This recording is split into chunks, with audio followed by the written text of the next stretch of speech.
Hello, assalamu alaikum warahmatullahi wabarakatuh. Welcome back again to Ashraf Academic Online.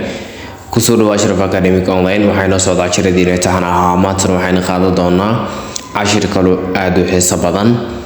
Ciwaanka cashirkeenu wuxuu yahay maanta usable sentences. Usable sentences jumlada waxtar leh. Usable sentences jumlada waxtar leh.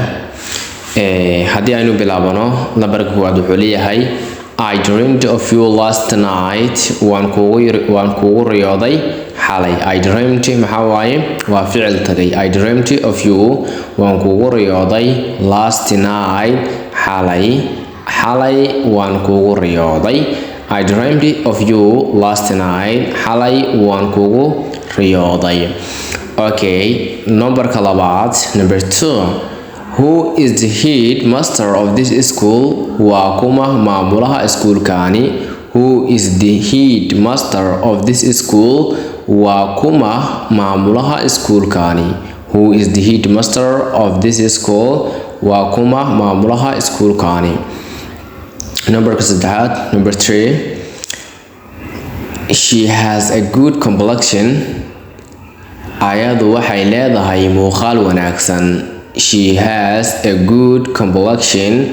Ayadu waxay leedahay muuqaal wanaagsan. She has a good complexion. Ayadu waxay leedahay muuqaal wanaagsan. Okay, number 4. I arrived in 2 weeks ago. Waxaan imid 2 isbuuc ka hor. I arrived waxaan imid in 2 weeks ago. 2 isbuuc ka hor ayaan imid. Waxaan imid 2 isbuuc ka hor. I arrived in 2 weeks ago ayuu leeyahay. Marka number 5.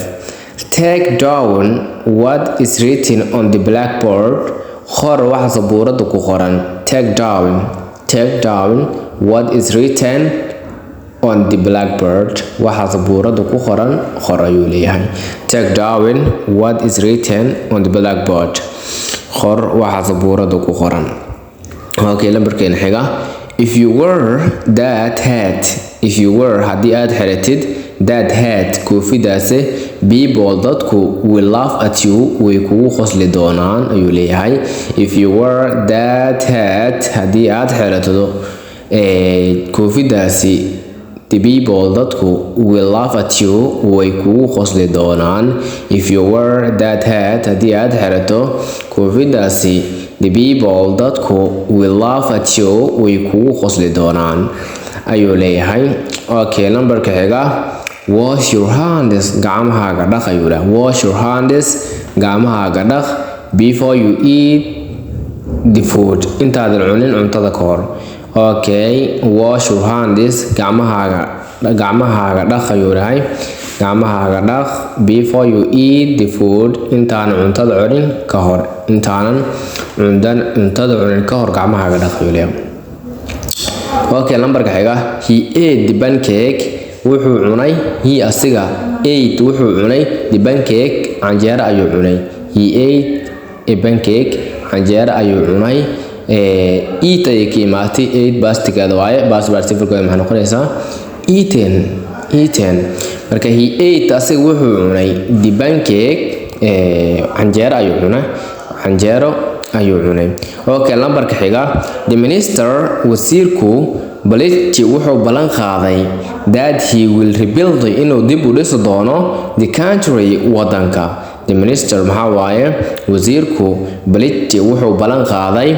Promise iyo Baliji is the same macnaha labada bood isticmaali kartaa. Okay, Baliji wuxuu ballan qaaday that he will rebuild inuu dib u dhisi doono the country wadanka. The country maxaa waaye wadanka ayuu dhahay. Okay, lambarkeena xiga. Nothing has emerged from the conference ayuu dhahay. Waxba kama soo bixin shirka. Nothing has emerged from the conference. Shirku wax kama soo bixin. Waxba kama soo bixin shirka. Nothing has emerged from conference. Waxba kama soo bixin shirka. Okay, lambarka xiga. The German hogaamiyuhu returned wuxuu ku celceliyay negotiation wadaxaajoodku is the last solution waa xalka ugu dambeeyay. The German maxaa waaye hogaamiyuhu returned wuxuu ku celceliyay negotiation wadaxaajoodka is the last solution waa xalka ugu dambeeyo. Hogaamiyuhu wuxuu ku celceliyay wadaxaajoodku waa xalka ugu dambeeyo ayuu leeyahay. Okay, lambarkeena xiga I shall call you up waan ku soo wici doonaa. Okay, I shall call you up waan ku soo wici doonaa. I shall call you up waan ku soo wici doonaa. Okay, lambarkeena xiga would you spare me a moment waxyar ma isugi kartaa. Could you spare me a moment waxyar ma isugi kartaa. Could you spare me a moment waxyar ma isugi kartaa. Could you spare me a moment waxyar ma isugi kartaa. Okay, intaas ayaan idigu soo talagalay. Waxaan rajaynayaa inaad ka faa'iidi doontaan oo aad ku celcelishi doontaan si aad u fahantaan insha Allah. Wassalaamu calaykum waraxmatullaahi wabarakaatuh.